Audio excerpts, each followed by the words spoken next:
What up, world? How we doing? Thursday morning motivation and inspiration. Shout out to everybody going to work, going to school, getting them babies up. Already at the job site. My people on the other side of the world on their way to bed. I love you all. I wanted to start this morning differently. I wanted to say a prayer for everybody. So, dear Lord, bless everybody that happens to watch this video. May they have peace, prosperity, not only for themselves, but their families. May they be blessed with wisdom to overcome whatever situations may come their way today. In your name we pray, amen. How y'all doing? Hey, so I was reading this Albert Einstein quote, and he said, if you can't explain it to a 6-year-old, then you really don't understand it yourself. And y'all know I got a gang of children. And Malcolm X said you got to teach your children early what you learn late. And when I was a child, my parents never once really set me down and say, what are your goals? What do you want to be? What do you want to become? And you know, when you were in school and they ask that question and you tell the teacher something crazy, they look at you like, yeah, okay, whatever. They don't really put no faith in you. But I talk to my children a lot about their future and that they really have the power to do anything, and they don't have to have children at a young age like I did. They really can go after something big in this life. And each of them individually have told me what their goals are.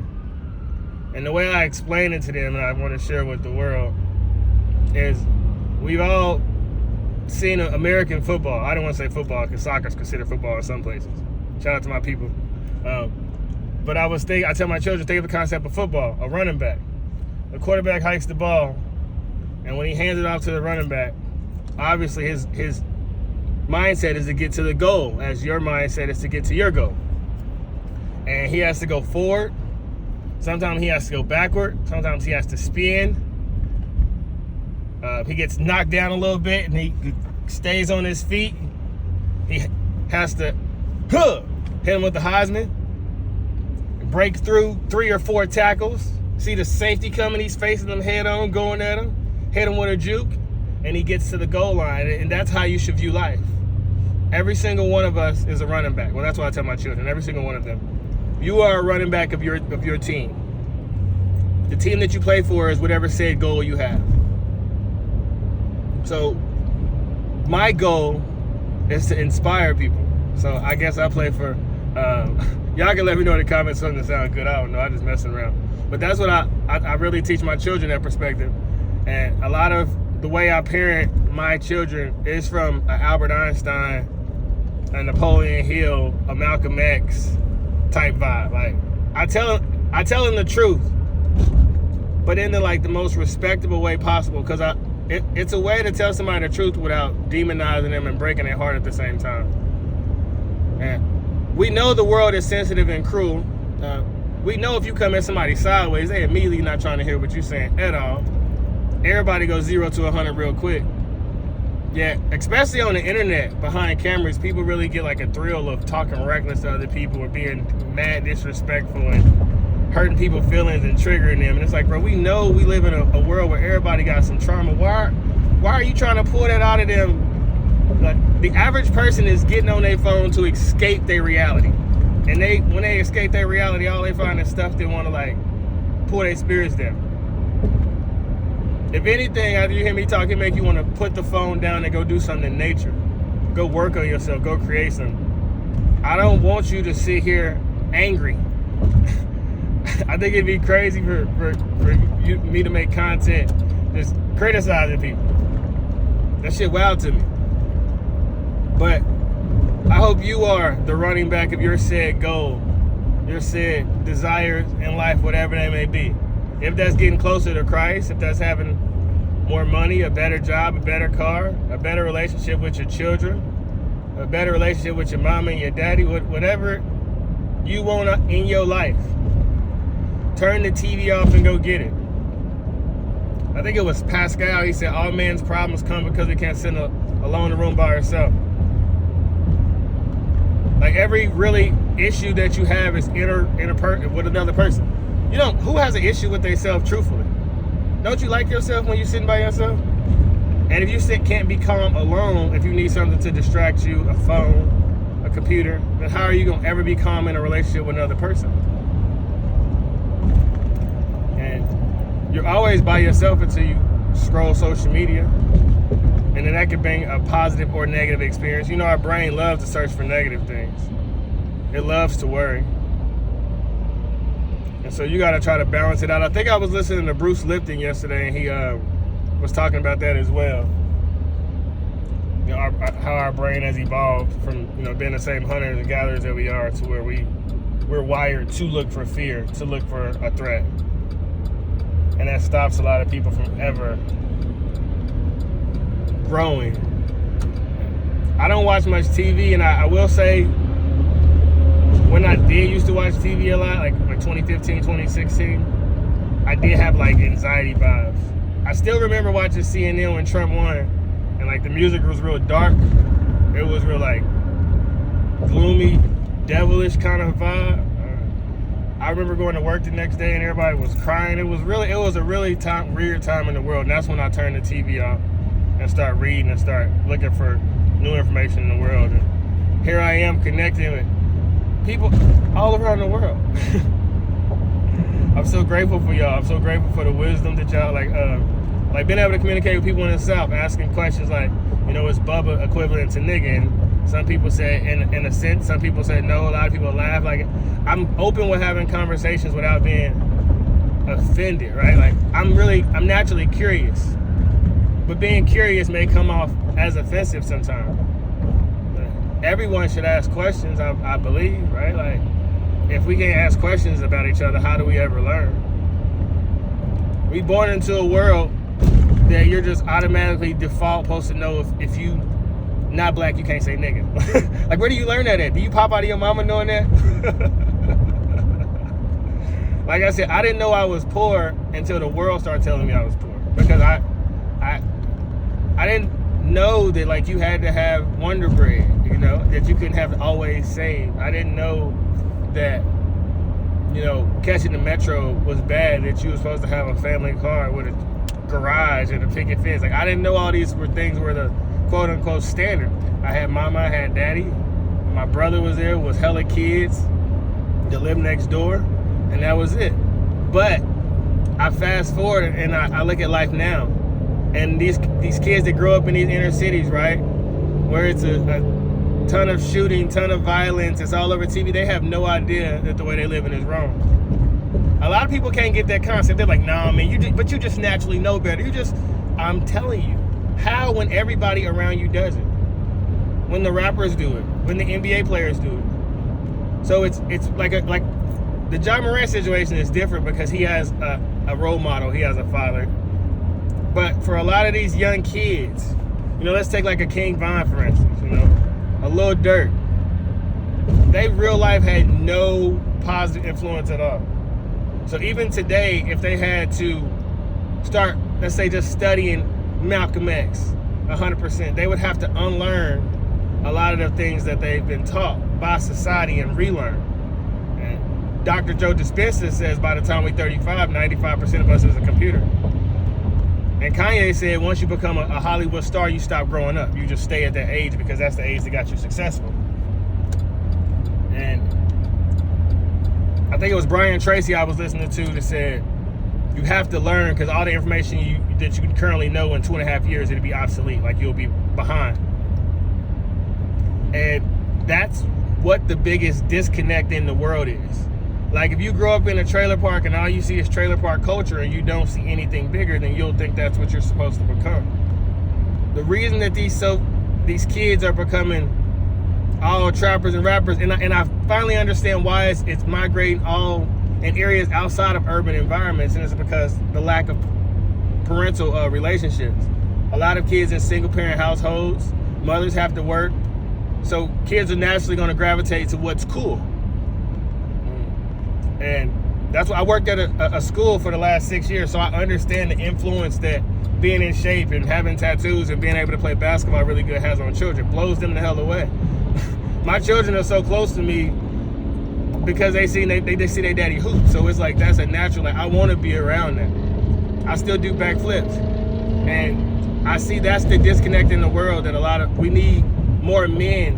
And I don't want to say you have to be of culture, right? Because that's not what I'm saying. But you have to be different. if you were a child, would you listen to a man that was in shape, or would you listen to a man that was overweight? And you can say that's wrong, but I'm saying look from a kid's perspective. The kid that sees the Superman, the Spider-Mans, the Batmans. As a child, if you met one of them in real life, how would that make you feel? Wouldn't you want to listen to them a little more? Wouldn't you want to take their advice? And that's why I believe that quote where it says, weak men create hard times. Because my children are obsessed with being fit. My daughter is 13 years old, and every night she goes down the basement and run on a treadmill. Like, she's super obsessed with having abs. But that I've set that tone that, like, it's just normal. Like, why would you not want to have abs? You know, we'd be at the store grocery shopping, and she's like, Daddy, you want these cookies? And I'm like, I worked out today. You know, and them cookies ain't worth what I gotta. And I know having that conversation with her at 13, that has an effect on her when she'll be 25. Just as I was telling my daughter, like, how I give them kombuchas and things like that to taste, my daddy was giving me, you know, Miller Lite, Bud Light, Budweiser, you know, Camo, Coke 45. And I can't say how I became so different than my father, because honestly, as much as I can say I love him now, most of the things that he exposed me to was fucking terrible. But I just learned, man, what you give to the world and the way you present yourself matters. And it's not about receiving the love or the fame, because, you know, I could drop a rap video, you know, disrespecting women, calling them hoes and sluts and all kind of stuff, and it'll get like 79 million views. But you make some content like I put out every day, and it'll get like 20 views, 30 views. But the people who hear it, it really resonates with them. It really touches their soul. That's why I say love is the highest form of currency, but it's just a lot of people, the masses in the world, they moving at that negative vibration. They love that negative energy. And they not hooked on it. They can hear some content like this, and they can still vibe with it, and it'll slowly pull them up from that negative space. But that negative energy is everywhere. As I said, go back to living in the inner city. Like, I was in the 6th grade, and I was watching movies like Baller Blocking and stuff. I don't know if y'all seen Baller Blocking. It's a Cash Money film. But you know, the Master P, I Got the Hookup, the Don't Be a Menace to South Central. Just all of them films that my mother let me watch at a really young age. And all of the culture side of me, it came from my mama. My daddy wasn't in culture. My daddy, you couldn't pay him to listen to no Juvenile, Mystical, Project Pat, UGK, Bun B, Young Jeezy, Gucci Mane. My daddy didn't listen to that. My daddy was all Al Green, Johnny Taylor, Bobby Womack. But my mama always evolved with the times. You know, when Outkast was popping, My mama, No Limit, Cash Money. And as music evolved, my mama, she went with it. So I heard a lot of the music through my mama, as a lot of boys do and girls do. Like I said, I don't think we understand the role that the content we consume plays on our children. All the sexual content, you better believe your kids got more access now than ever. And I know when I was a young and watching them Girls Gone Wild commercials, I was like, hold up. Where they be at, where they just be lifting their shirts up and stuff like this. You know, when I seen that Nelly tip drill video for the first time, and it had 4 or 5 girls all in a tub, when I start seeing this content plays a role on you, I'm speaking from my life. Then when I was young and I said, oh, you can have that many girls and they'll do what for you? Oh, I want that. I want to try that. And I've met multiple girls who said they wanted to be the video girl. They wanted to be with the dude with the chains, with the guns, with the nice car. So I know for sure that the content we see affects us in our reality. That's why James Allen said, if you would guard your body, guard your mind. However, I don't think a lot of parents really understand that. And that's why they be so shocked the way their children turn out. Like, oh my God, I can't. What TV shows was they watching when they was 4 years old? What was their favorite channel? What was they looking at on social media? A lot of parents are so disconnected because they got their own trauma, their own issues. That's why I say heal before becoming a parent, so your children don't have to deal with you being MIA.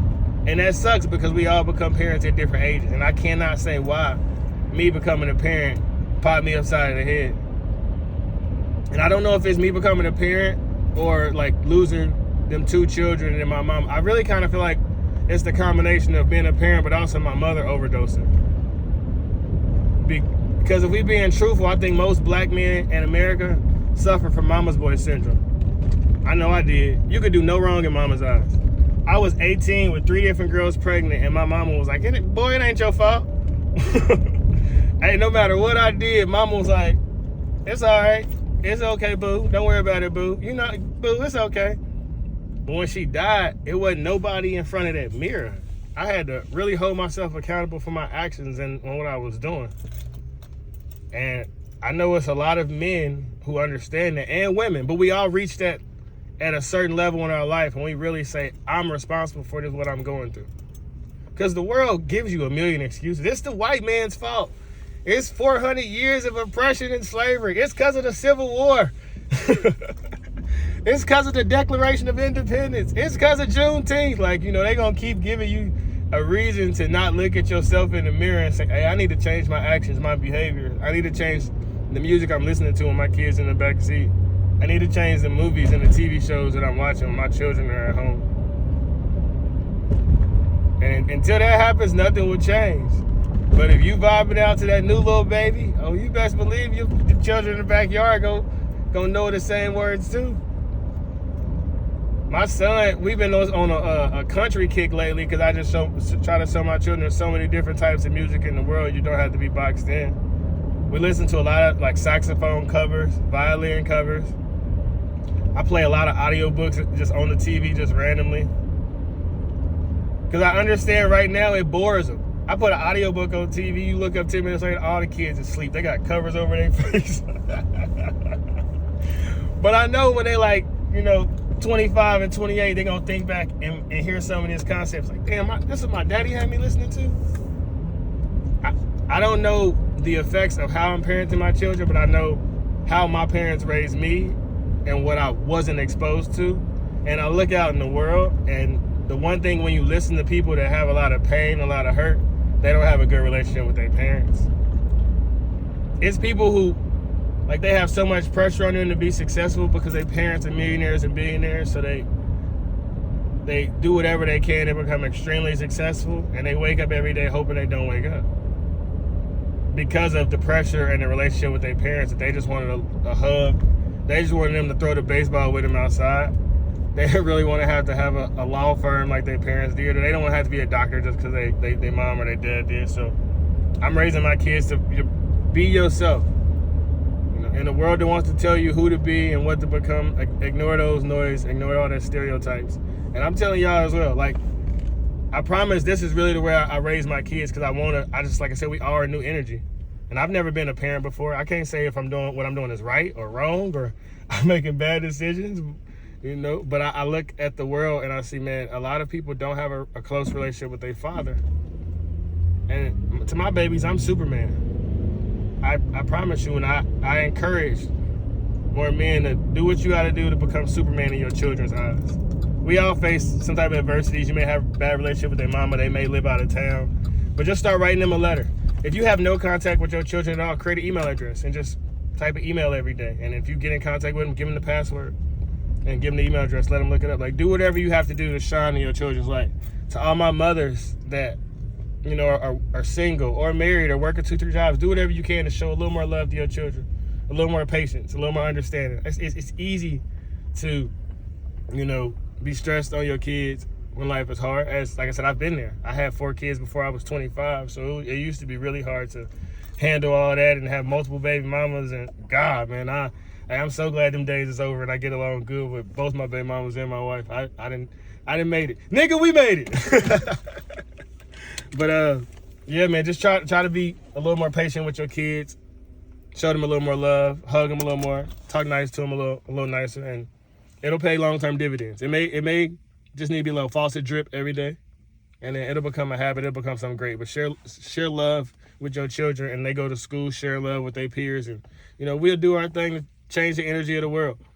Hope everyone has a super mega awesome Thursday. Share this video with somebody who you think needs to hear it. Spread love, spread positive vibe. You know, like I always say, love is the highest form of currency. So go blow a bag on everybody and their mama. I love you all. We out here. Peace.